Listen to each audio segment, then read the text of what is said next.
aqui na primeira, vamos cantar todos juntos. Seja bem-vindo, Cordeiro, grandioso como nós deve ser. Seja bem-vindo, seu sangue, que por nós pecadores verteu. Nesse sangue lavados,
Nós não nos parávamos de perguntar, nós os anjos, se já tinha chegado a plenitude dos tempos, a hora. Será que Jesus vai nascer agora? A resposta de Deus era sempre: calma, não. Estávamos fascinados com o ventre da rapariga e não parava de crescer. O nosso soberano tinha feito daquela barriga abençoada a sua morada. Dentro em breve, o nosso mestre ia adotar a forma de um homem. Nenhum de nós, os anjos, conseguia perceber o porquê de tudo isto. Ainda assim, estávamos alerta para o caso dos nossos serviços serem precisos nesta era em que tudo o que conhecíamos até então estava prestes a mudar.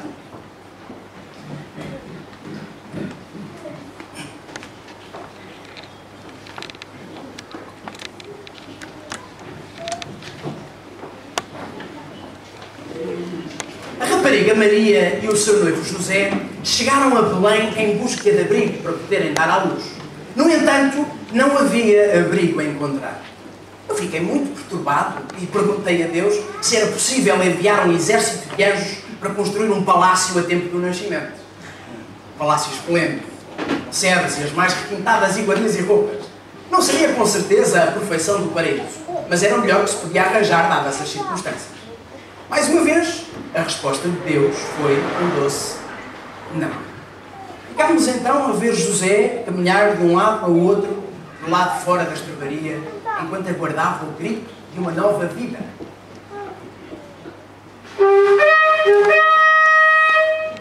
De repente, chegam novas ordens.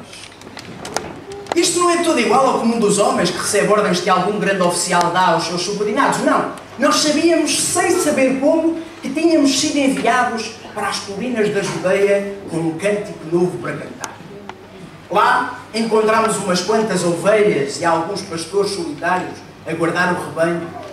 Nós fomos e éramos legiões e legiões de companheiros meus a juntarem-se sobre a colina. As expressões dos pastores e das ovelhas eram de pano. Ovelhas para um lado, pastores para o outro. E eu lembro-me de gritar bem alto: não tenham medo!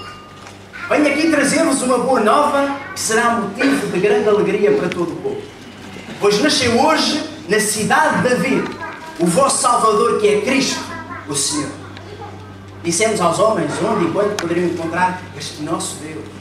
E então cantávamos longas e gloriosas harmonias, ondulando através do refrescante ar noturno. Milhares e milhares de nós cantavam como um só: glória a Deus no mais alto dos céus e paz na terra aos homens, a quem Ele quer bem.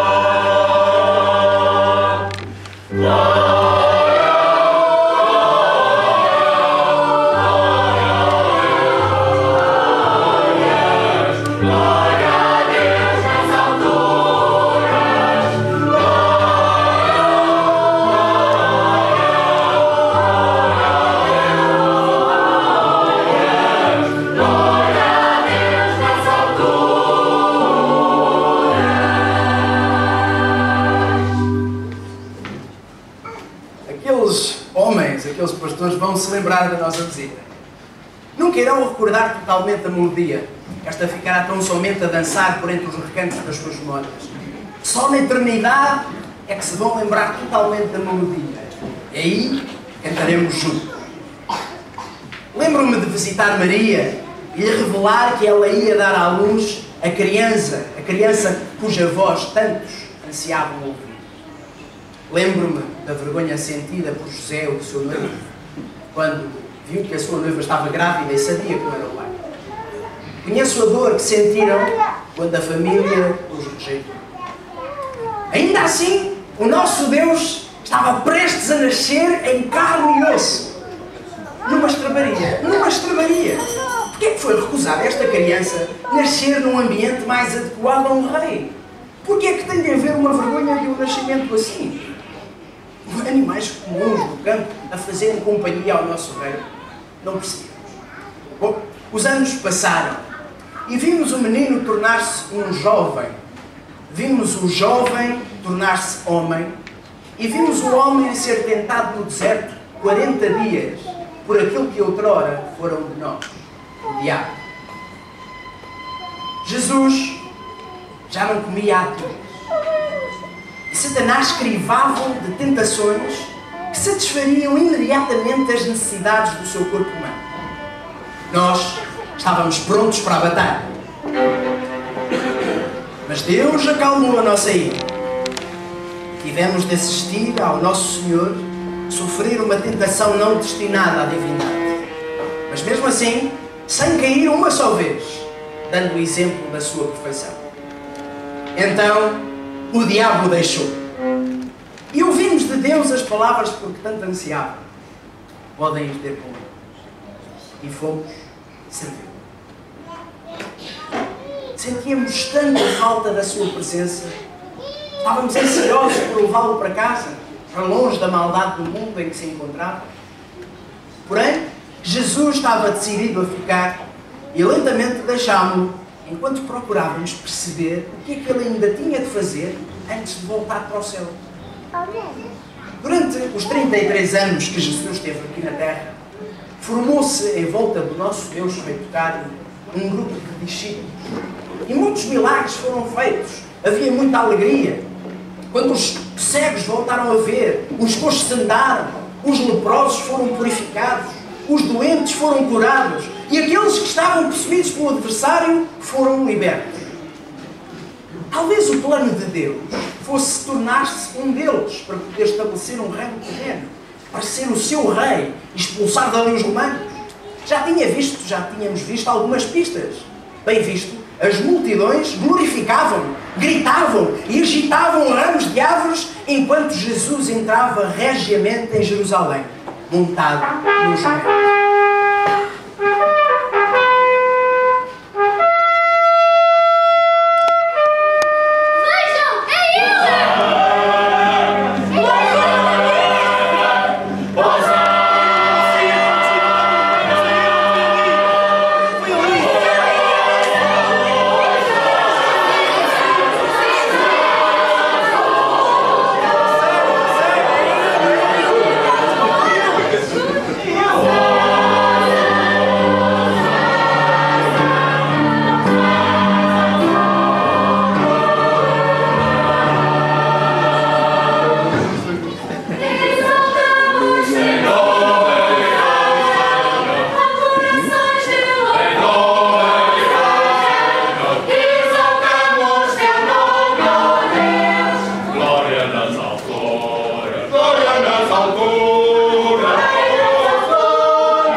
Então chegou a ceia, a última ceia.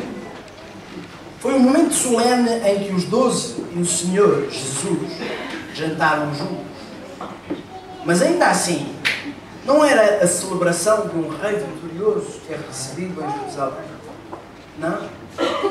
O nosso Senhor Jesus falava do seu corpo a ser quebrado e do seu sangue a ser derramado.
creiam em mim.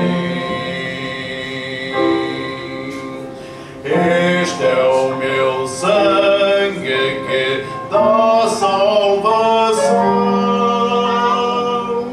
Venham e creiam em mim.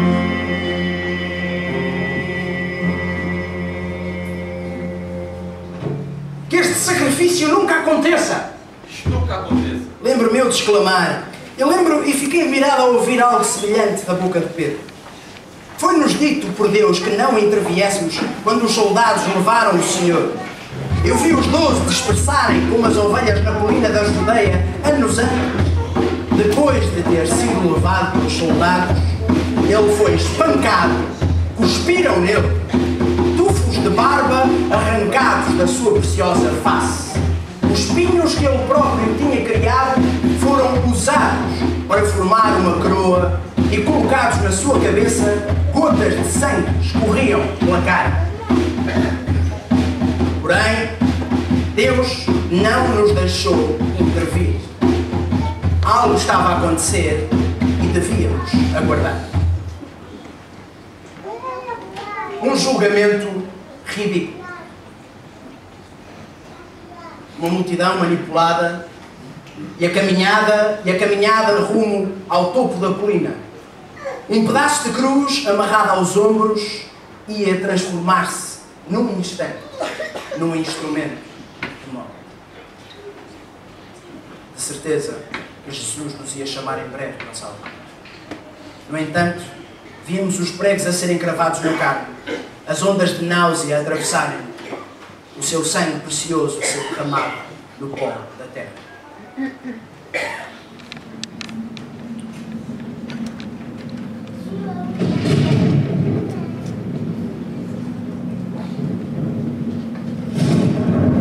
O céu escureceu. Todos os pecados dos 4 cantos do mundo sejam colocados nos ombros dele. Estas eram as ordens inacreditáveis. Queríamos recusar, mas fomos impotentes para resistir. Passado, presente e futuro, ele deve carregá-los a todos.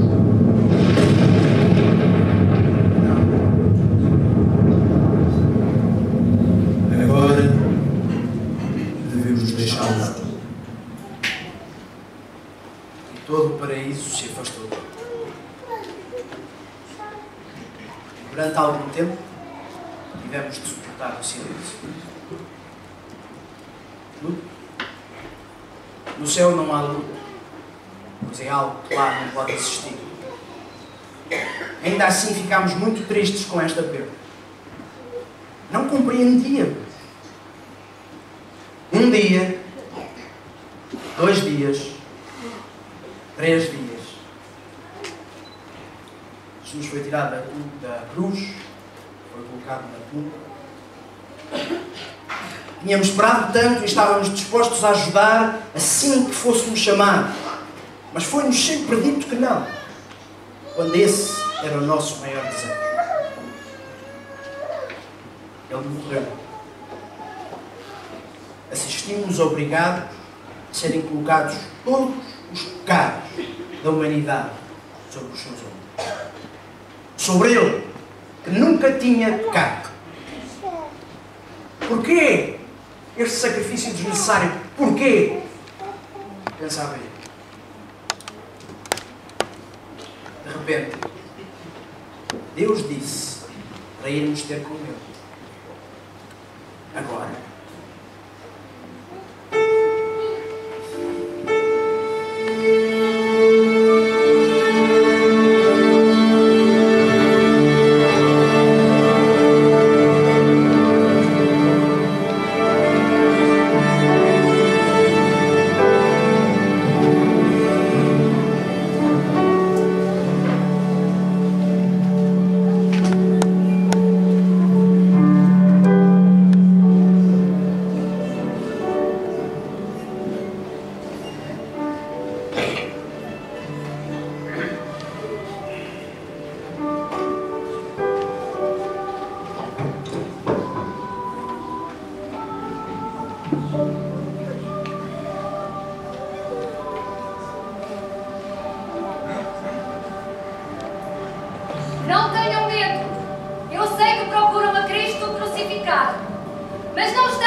Nosso Senhor tinha sido deliberadamente escolhido para se tornar homem.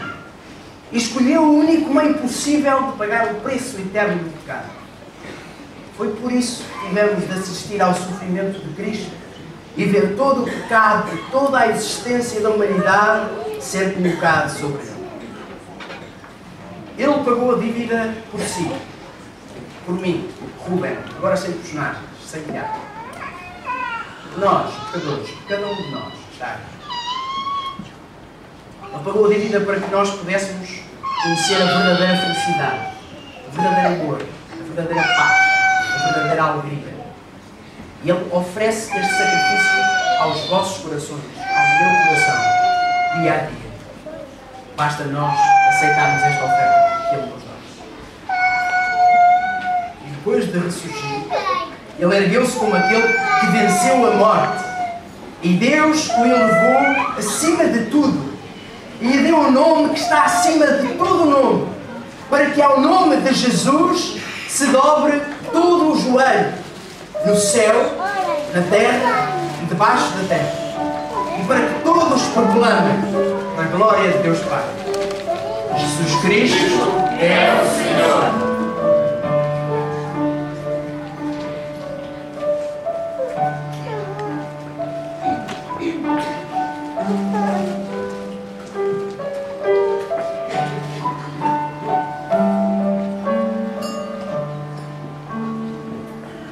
Não sei porque o amor foi revelado e um ser a quem os anjos cultuam, porque qual bom pastor quis procurar-nos a fim de nos livrar da perdição.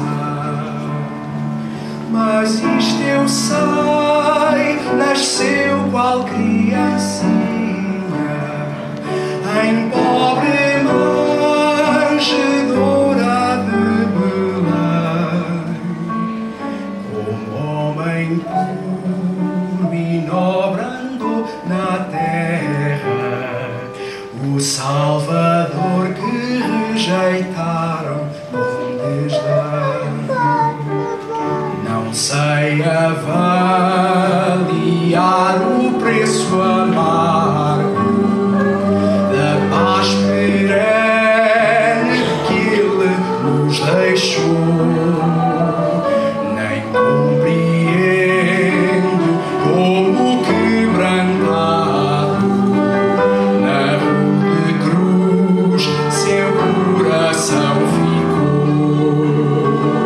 Mas isto eu sei, que além das almas tristes e purificam mais que pecadores, ao sobrecarregado traz alívio, pois sempre permanece o mesmo Salvador.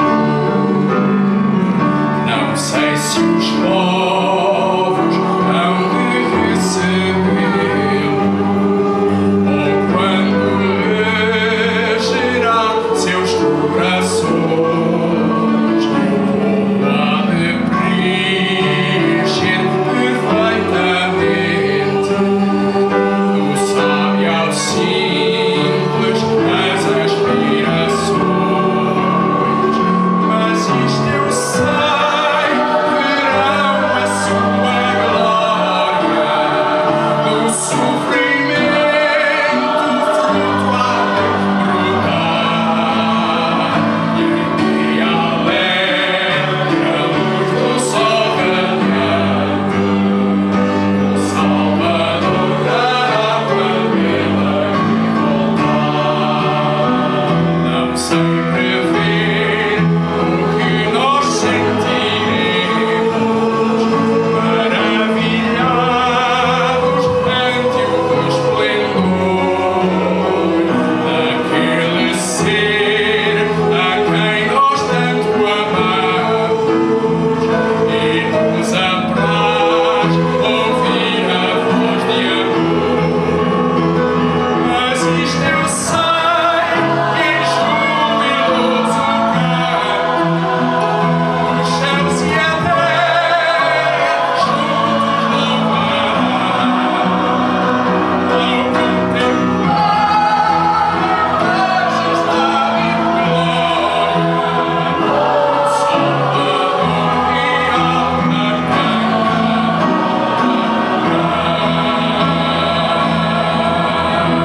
Irmãos, a mensagem da Páscoa já foi pregada, quer nos nossos cânticos, quer na peça, quer com as vozes do coral. Já podíamos ir cheios para casa, mas queremos ainda falar um pouco sobre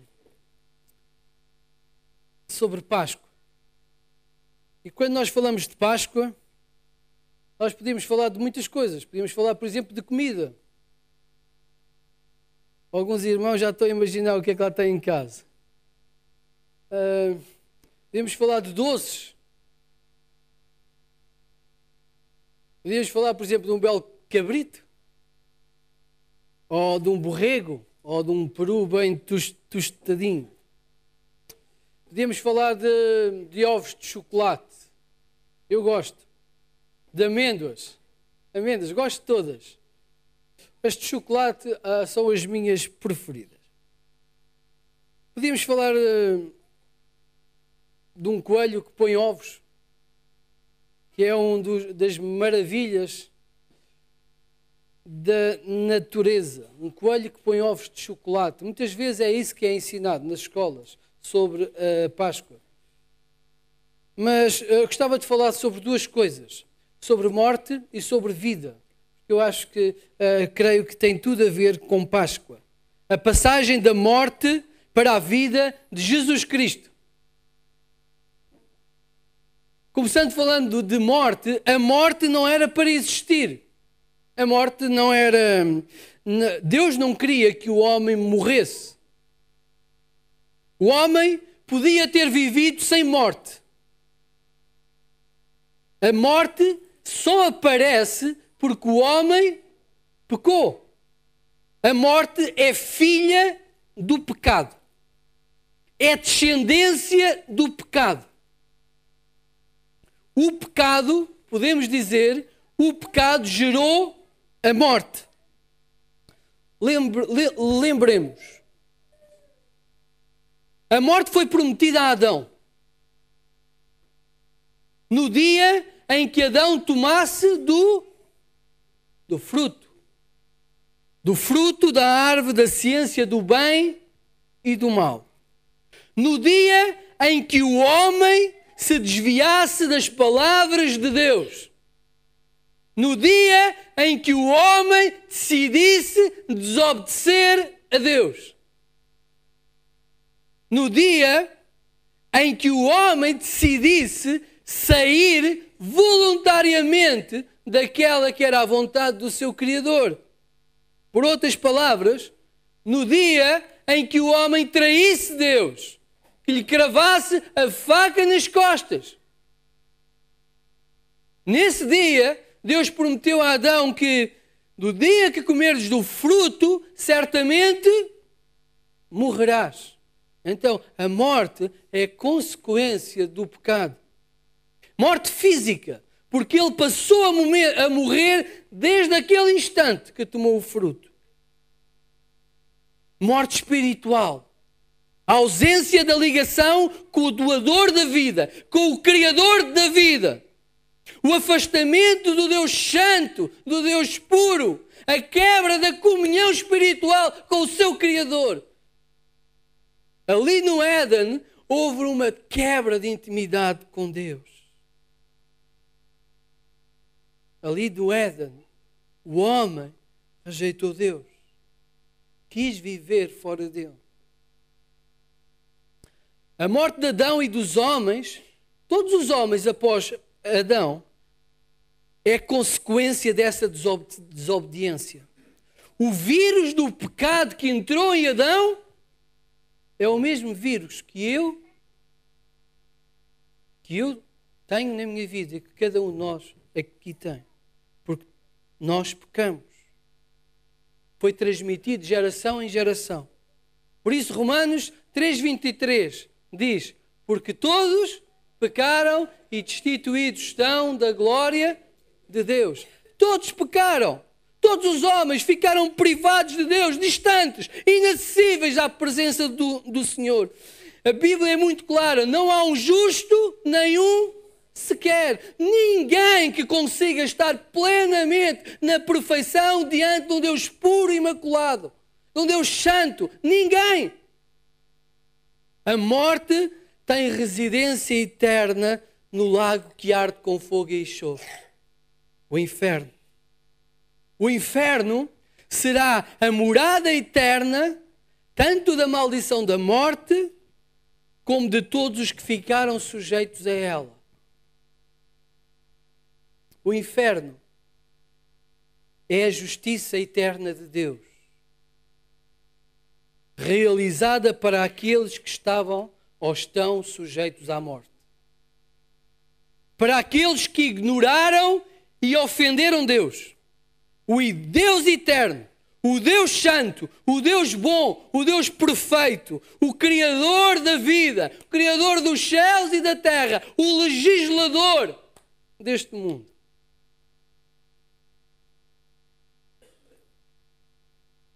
O castigo ou a justiça de Deus para com o pecador era apenas, ou será apenas, a consequência do pecado, da culpa, da rejeição do próprio Deus. Inferno será difícil de descrevê-lo. Com certeza será a ausência do bem, de prazer, a ausência de beleza, de bem-estar, de qualquer tipo de virtude. O inferno terá a ausência de tudo aquilo que é bom.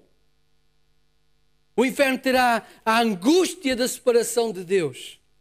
O inferno terá o sentimento de catástrofe, de calamidade, o desespero permanente, o pânico constante. Certo teólogo escreveu as palavras que vos vou ler sobre o inferno.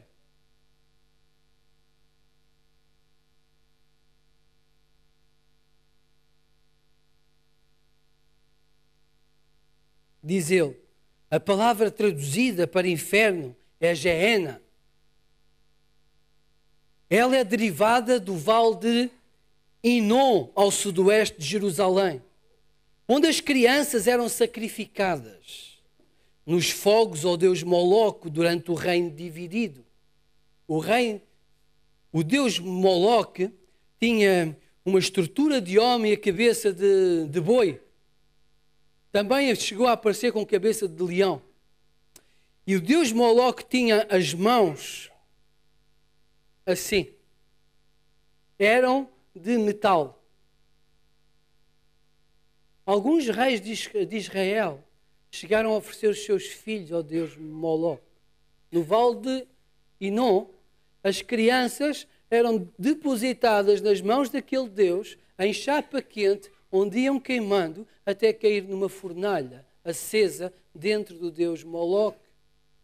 Enquanto o povo tocava batuques, tambores, para não ouvir o choro das crianças. Aquele vale tornou-se uma metáfora de morte, de corrupção e incêndio. Jeremias chamou aquele vale o Vale da Matança, por causa dos cadáveres que em breve ali seriam amontoados pela investida da Babilónia. Todos aqueles mortos foram colocados no vale. E é essa palavra, Gehenna, que é traduzida para inferno. Inferno, diz o teólogo, porque Deus é amor, o inferno será o lugar onde não haverá amor. E nele estará a miséria empilhada e todo o ódio, malícia, inveja, ciúmes e que jamais houve. Não haverá nenhuma compaixão, nenhuma meiguice, nenhuma atenção, nenhuma preocupação desinteressada pelos outros, somente choro ininterrupto do egoísmo. E porque Deus é a luz, o inferno será verdadeiramente um lugar de trevas, ininterruptas, absolutas. Não trevas literais físicas, mas as trevas da maldade, perversão e impiedade. O inferno será o lugar do qual toda a bondade terá sido expulsa. E lá não haverá, como tem havido para os desobedientes e incrédulos, a luz refletida da bondade e justiça dos outros. Serão todos trevas. E é assim que os que vão para o inferno terão recebido exatamente o que desejavam, que é ter posto Deus fora das suas vidas. Rejeitando Deus na vida, terão rejeitado Deus na morte. Não haverão mais apelos divinos para mudar de rumo, não mais apelos para voltar à casa, somente o silêncio vazio de um mundo passado, negro e morto. Paul Enart. Sobre o inferno, o grande C.S. Lewis disse o seguinte: não há nenhuma doutrina que eu removeria de mais bom grado do cristianismo do que isto, se eu tivesse o poder. Mas esta doutrina, referia-se ao inferno, esta doutrina tem pleno apoio nas Escrituras e sobretudo nas palavras do nosso Senhor. Jesus foi aquele que no Novo Testamento falou mais sobre o inferno. Mas Jesus, as boas novas que os anjos anunciaram, é que não temos que ir para este lugar de horror. E como vimos na sexta-feira, lemos Isaías, exaustivamente, Isaías 53, diz o texto, os irmãos vão-me acompanhar. Certamente, Ele tomou sobre si as nossas enfermidades e sobre si levou as nossas doenças. Contudo, nós o consideramos castigado por Deus, atingido e afligido. Mas Ele, Jesus Cristo, foi traspassado por causa das nossas transgressões, foi esmagado por causa das nossas iniquidades. O castigo que nos traz paz estava sobre Ele e pelas suas pisaduras fomos sarados. Jesus na cruz, Ele sofreu o pecado de todos nós. Todo o seu pecado, de toda a sua vida. Toda a minha vida, de todas as gerações, de todo o mundo, foi colocado sobre a vida de um único homem. A angústia do sofrimento, da culpa de toda uma humanidade foi colocada sobre um homem. E diz também Isaías que Deus alegrou-se em moê-lo. Deus saciou a sua ira santa na vida daquele justo carregado ao feito de maldição, carregado de pecado, que era de todos nós.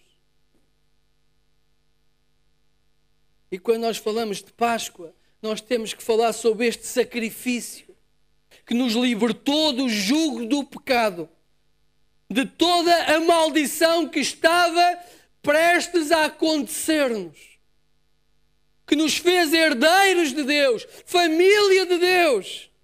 A condenação que nos estava destinada, aquele lugar horrível que nós chamamos de inferno.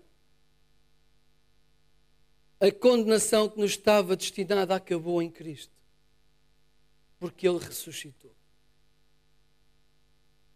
Quando alguém é condenado, é declarado culpado de alguma coisa. E nós, pelo pecado, éramos condenados à morte e morte eterna. O oposto da condenação é a justificação. É declarar alguém inocente. Nós, aqueles que o receberam, aqueles a quem Ele deu o poder de serem chamados seus filhos, fomos declarados inocentes. Nós adquirimos um estatuto de justificados diante do grande juiz, não porque o merecíamos ou porque fizemos alguma coisa boa, não. Fomos declarados inocentes, libertos do pecado e da pena que nos estava proposta, porque alguém pagou a nossa fiança. Esse alguém foi Jesus Cristo, o justo. Porque alguém nos resgatou, pagou o preço desse mal cometido contra Deus. A declaração de culpa que nós tínhamos foi rasgada, ela foi cravada na cruz.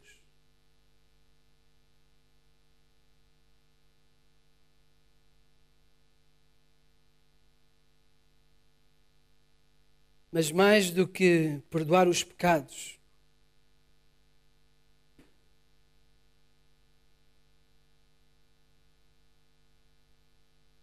mais do que morrer pelos nossos pecados,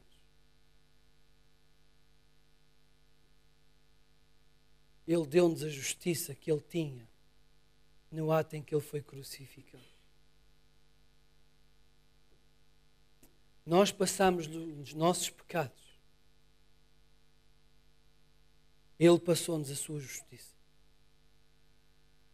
Por isso Romanos diz: agora, pois, já nenhuma condenação há para os que estão em Cristo Jesus. Mas para que a condenação não tivesse mais poder sobre aqueles que creem em Cristo, não bastava apenas Jesus ter morrido pelos nossos pecados. Não era suficiente a morte de Jesus Cristo. E eu convido-os a abrir a Bíblia em 1 Coríntios capítulo 15.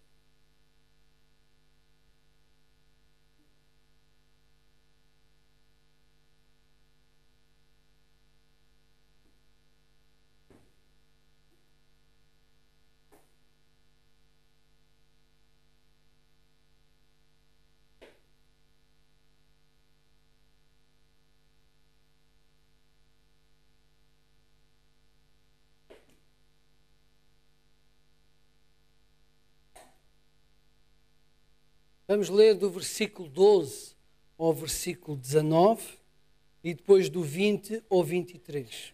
Como disse, não era apenas suficiente Jesus ter morrido na cruz do Calvário pelo nosso pecado.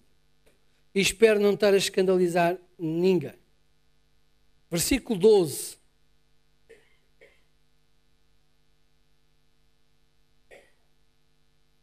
Ora, se é corrente pregar-se que Cristo ressuscitou dentre os mortos, como, pois, afirmam alguns dentre vós que não há ressurreição dos mortos?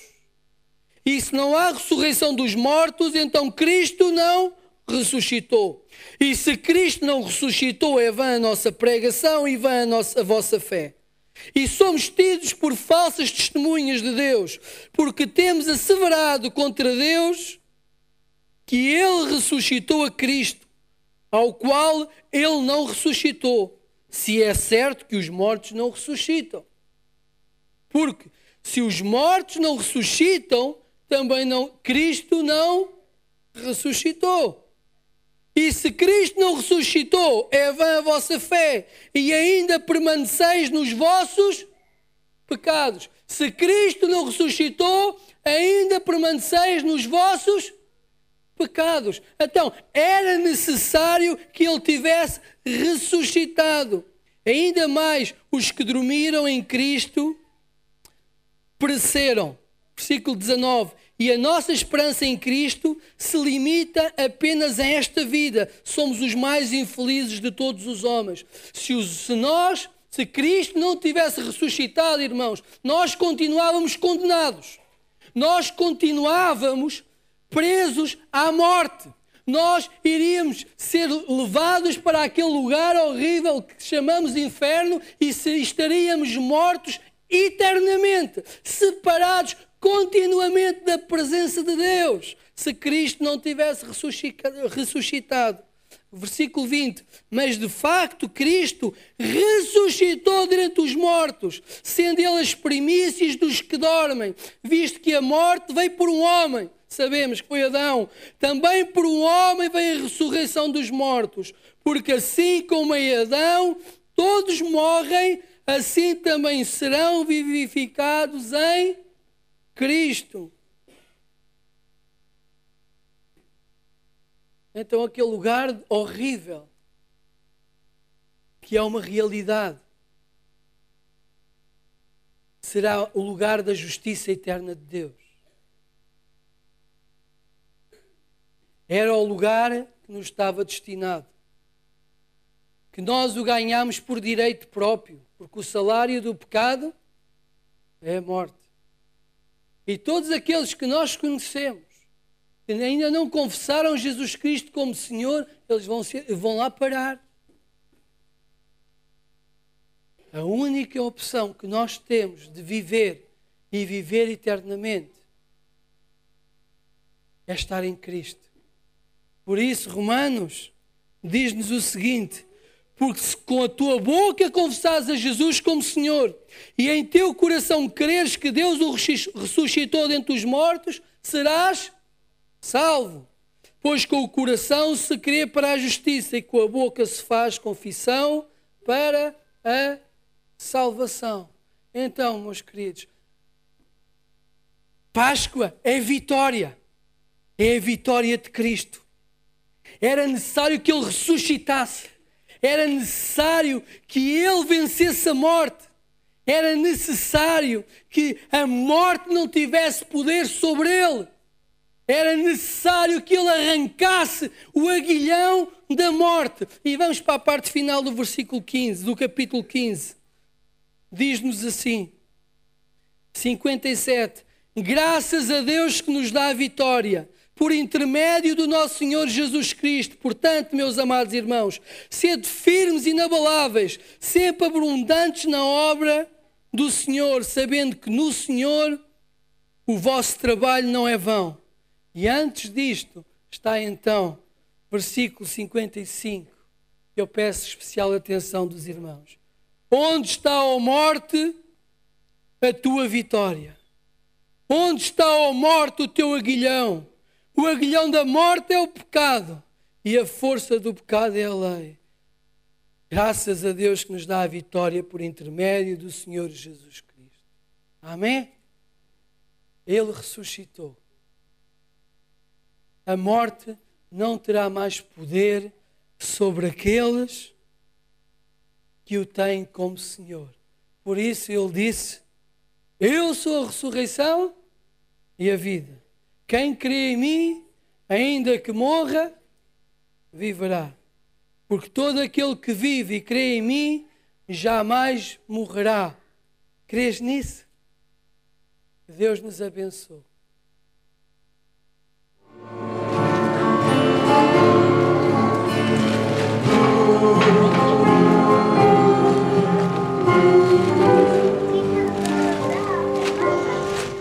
Esta ceia foi tão especial. E aquela última ceia antes de Jesus ser preso, ele sabia o que iria acontecer. É impressionante como sempre os tratou com muito amor. Mesmo Judas foi tratado com amor até ao fim. Mas nesta última ceia, sabendo o que iria acontecer, foi nesta altura que Jesus estabeleceu esta ordenança. E hoje, cerca de 2000 anos depois, enquanto igreja, nós podemos estar a celebrar. E Jesus disse aos seus discípulos, enquanto comiam, tomou Jesus um pedaço de pão e abençoou e partiu e deu aos discípulos, dizendo, tomai e comei, isto é o meu corpo. Este pão representa o corpo de Jesus. O corpo onde foi depositado todas as nossas transgressões. O corpo que foi vergastado. O corpo que foi crucificado. O corpo que foi moído pelo próprio Deus. Para que os nossos pecados fossem purificados. Esse corpo é representado neste pedaço de pão. E nós vamos tomá-lo em obediência à exortação que o Senhor nos deixou. Comei em memória de mim. Mas antes de o podermos tomar, vamos fazer uma oração a agradecer ao Senhor Deus. O corpo dado por nós. Ele castigou. Queremos fazer a solenidade deste culto de adoração nesta hora. Mas deixem-me dar um abraço ao vosso pastor. É um abraço de gratidão a Deus e a Ele. Que a luz precisa desta igreja. Vibrante.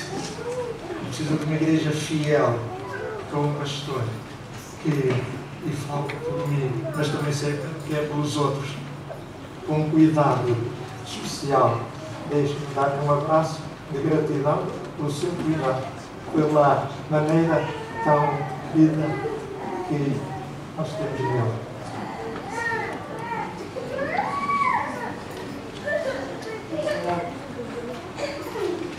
Não quero prolongar, mas deixa-me só fazer como que uma pena. No dia 16 de abril de 1950, depois de uma série de pregações de domingo a domingo, ouvimos o apelo para nos entregarmos a Cristo. Porque antes éramos do pecado, éramos dos santinhos, éramos dos altares. Então foi feito o apelo. E eu não quis tomar um compromisso. E não respondi. Mas fui para a minha casa. E com tristeza, com lágrimas, mas gratidão a Deus pelo aquele apelo, então eu fiquei triste porque não respondi ao apelo. E era num culto tão simples, não era como o ambiente que temos em Queluz, mas ainda Deus estava lá. Então eu agradeci em minha casa a Deus. E só queria que no domingo a seguir houvesse o mesmo apelo para eu publicamente fazer a minha decisão. Ainda não tinha 16 anos, agora estou a fazer também uma vida de gratidão ao Senhor. Só lhe peço, me ajude a fazer melhor e melhor. Alguma coisa semelhante ao que todos hoje fizeram. Estamos tão agradecidos ao Senhor e a vós. Agradecemos, muito bendito Senhor, por isto. Ainda por esta igreja, com o seu pastor, com os seus oficiais, com os seus membros, Senhor, pela maneira, Senhor, como nós podemos ver nas suas vidas e na sua participação nos cultos a tua presença, a tua glória, Senhor. Nós te agradecemos, então, por esta hora, pelo que Jesus fez por nós. Estamos tristes por isso, mas, Senhor, depressa, os nossos corações se enchem de alegria, porque Jesus verdadeiramente ressuscitou. Ele está vivo, é o nosso Deus, ouve as nossas orações em todas as situações. Pedimos-te tudo isso, Senhor, para todos os aqui presentes, para a tua glória, na glória de nosso Senhor e Salvador, Jesus Cristo. Meus irmãos, estamos mudando de lado.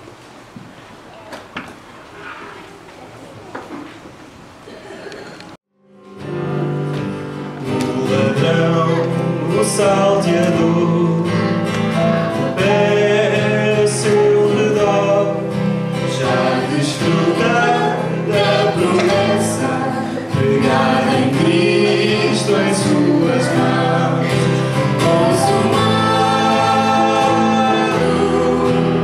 está consumado, que mais podia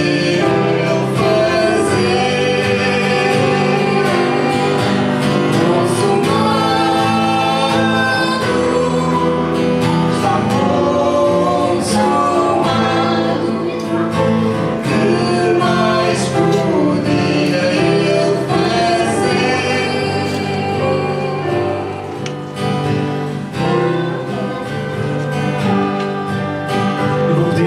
para podermos projetar a letra deste cântico, para podermos cantar as primeiras duas estrofes todos juntos. Quando Cristo lá na cruz suspirou por fim, tudo estava terminado ao escutar o seu clamor consumado.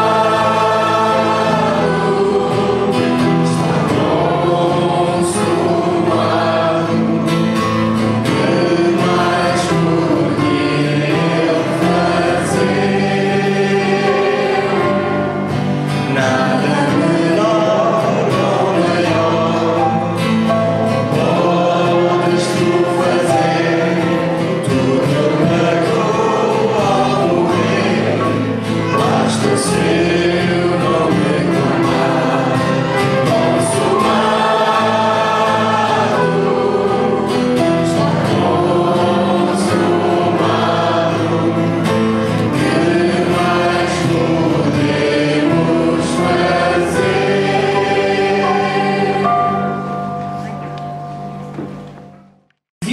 cálice e, tendo dado graças, o deu aos discípulos, dizendo: bebei dele todos, porque isto é o meu sangue, o sangue da nova aliança, derramado em favor de muitos, para a remissão de pecados.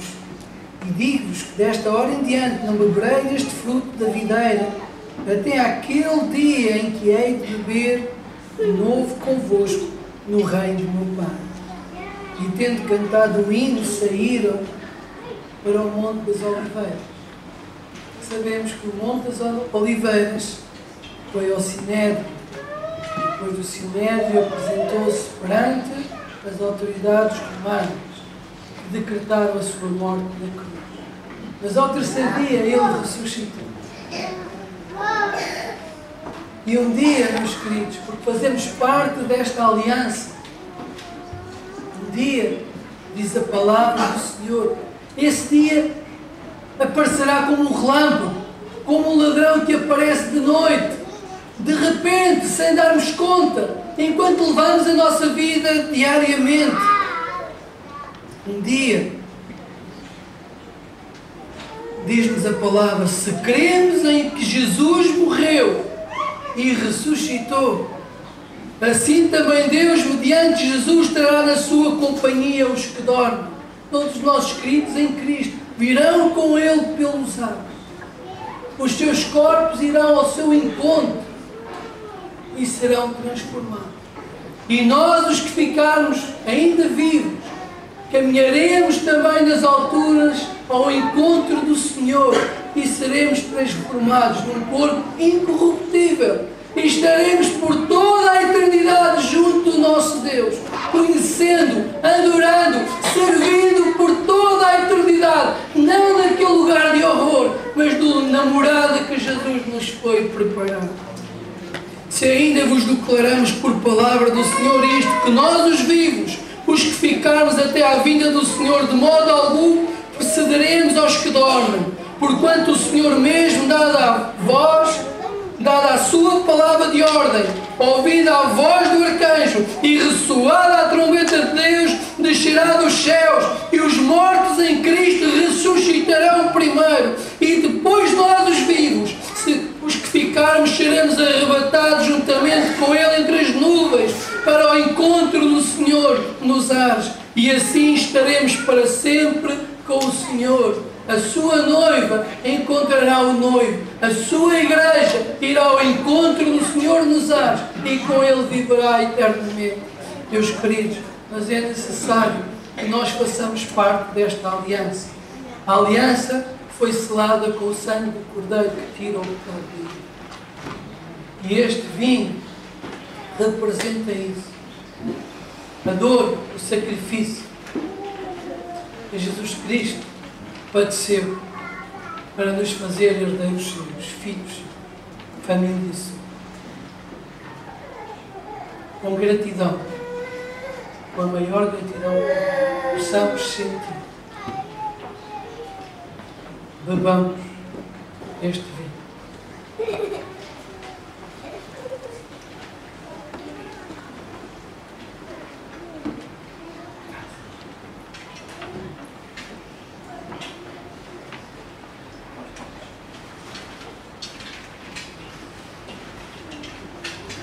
Não foi só um sentimento de Paulo, foi a inspiração vinda de Deus que o levou e que chegou até nós, para a nossa paz, nossa tranquilidade, nossa fidelidade. Que o amor de Deus, nosso Pai, a graça do nosso Senhor Jesus Cristo e o poder do seu Santo Espírito sejam com todos nós, com todo o povo de Deus, agora e para todo sempre. Amém.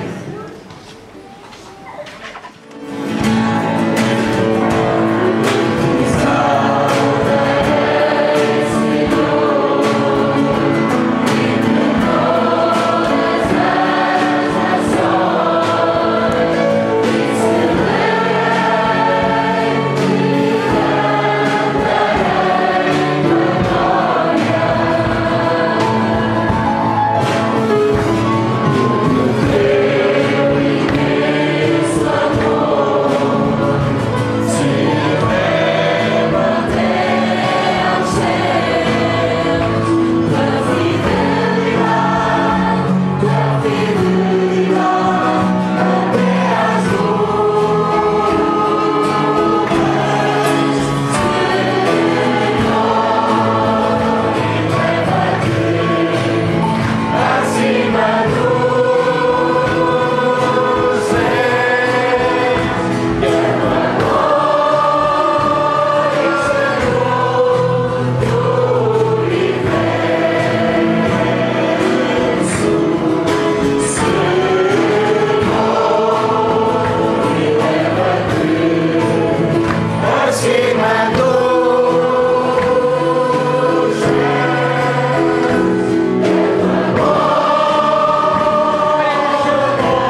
debaixo do céu, com milhões, de todas as línguas, cantados a glória do Senhor. É bom demais, temos que pregar este Cristo ressurreto. Ele morreu pelos nossos pecados, Ele venceu a morte, Ele está vivo e a todos dará a vida eterna.